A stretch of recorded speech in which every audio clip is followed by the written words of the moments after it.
Chaos in the Capitol as North Carolina Congressman Richard Hudson intervenes as an Alabama lawmaker confronts Florida Representative Matt Gaetz. All of this leading up to Kevin McCarthy finally being elected as the new Speaker of the House. Good evening, and thanks for joining us. I'm Maggie Newland. And I'm Nick Sturtevant. Things are calm and pleasant right now on Capitol Hill, but that was certainly not the case overnight on the floor of the House. Wendy Gillette breaks down the late-night, last-second deal that finally put the gavel in Kevin McCarthy's hands. Wendy Gillette, CBS News.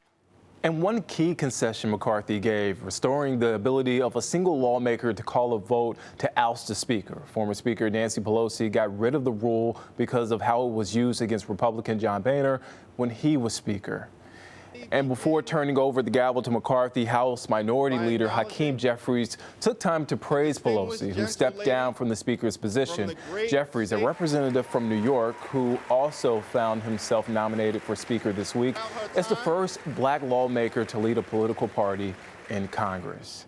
And in the aftermath of the chaos on Capitol Hill, people are still talking about the video and images of North Carolina Congressman Richard Hudson stepping in to stop an Alabama lawmaker from confronting Matt Gaetz. Definitely an unusual scene. CBS 17's Mariah Ellis is live. And Mariah, you've reached out to our congressional delegation and gotten a response from Hudson. The images and the video definitely tell the story of what was happening last night. Lots of history-making things going on there, and some history for North Carolinians as well. A bit of history for North Carolinians, as you mentioned. It was just a couple of decades ago that our legislator wound up in a bit of a tussle over who would lead the state house. With Republicans favored to control the House 20 years ago, Democrats did better than expected. Well, then Republican Michael Decker, who won his election, flipped to Democrat. Well, that split the House 60-60.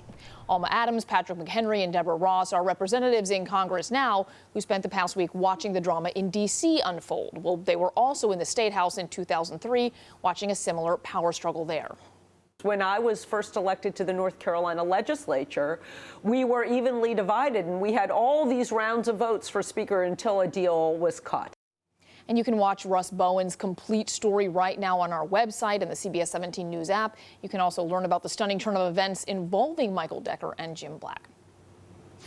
Police are investigating a deadly crash in Wake Forest tonight. We are told a car and a minivan collided on Capitol Boulevard just after 8:30 this morning at the intersection of Purnell and Harris Roads. Investigators say a 17-year-old driver ran a red light and crashed into the car, killing a 23-year-old woman. Now, the teenager is charged with multiple counts, including misdemeanor death by motor vehicle and running a red light. We're also working to learn more about an overnight chase that ended in a crash in Wake County. A car hit and knocked over several power lines along Fox Road near I-540. State troopers say there was a chase involving the driver who crashed there just after 10 at night. No word on any injuries. We are told that even with the down power lines, there were no reports of extended outages in the area. 2023 is already off to a violent start in the Triangle in central North Carolina. Yeah, police in Raleigh, Durham, and surrounding areas already have a number of shooting investigations on their hands since the start of the new year. CBS 17's Dina Harley joins us live. And Dina, we've seen at least 2 deadly shootings in Raleigh this week, including one that killed a teenager. Live in Raleigh, Dina Harley, CBS 17 News. Really important conversations to have. Thanks, Dina.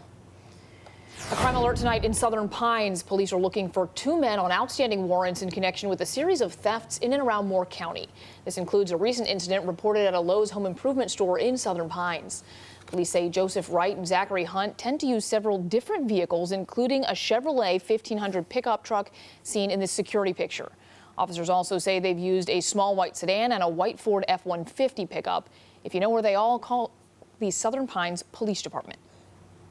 A North Carolina man wanted for murder in Colorado is in custody after a high-speed chase with troopers in Indiana. Yeah, investigators say troopers tried to pull over Jonathan Chance for speeding this morning, but say he refused to stop. Now, the chase reached speeds of 90 miles per hour before he lost control of the stolen SUV and flipped several times. Chance, who is from Dunn, was not seriously hurt, but he faces several charges, including a murder charge, again in Colorado. An update tonight from a Sampson County deputy who continues her recovery after being injured in the line of duty several months ago. Deputy Caitlin Emanuel was responding to a report of a stolen car when she wound up in a struggle with a suspect and was shot. In a post on Facebook, Deputy Emanuel says she is facing 2 more surgeries and is praying that those procedures will take her back to her normal everyday life. The suspect, Michael Walthall, has been charged on multiple counts, including assault with a deadly weapon. Raising money to bring hope to kids who need it the most. Yeah, teens from local high schools braved this morning's chilly temperatures for the 4th annual Running Outside the Lines Color Run. These kids ran and walked at a local soccer park to raise money for the Make-A-Wish Foundation, Eastern North Carolina. And it started out as a school project, but soon grew and grew. The organizer tells us he's continued this mission even though he's now in college. He wants to make sure kids who are fighting illnesses can have a chance to smile. Make-A-Wish is a special charity. I think they're different than most others because you can see the direct impact it has on a family. We're told this year there were more than 250 participants, and they raised more than $16,000 that will go toward wishes granted in the Triangle area. That's awesome. And now to my favorite story. Over $1 billion. That is how much the Mega Millions jackpot is estimated to be worth after no one, I say no one, bought a winning ticket in last night's drawing. The grand prize worth $1.1 billion. Yeah, that's billion with a B. Will be on the line Tuesday night. And I know we're dealing with some chilly temperatures, but that $1.1 billion. That will warm you up. It warm you up. Keep me warm. Take a little night. vacation. A cool $1.1 billion. Yes. There you go. That's my pun for the day. We're going with it.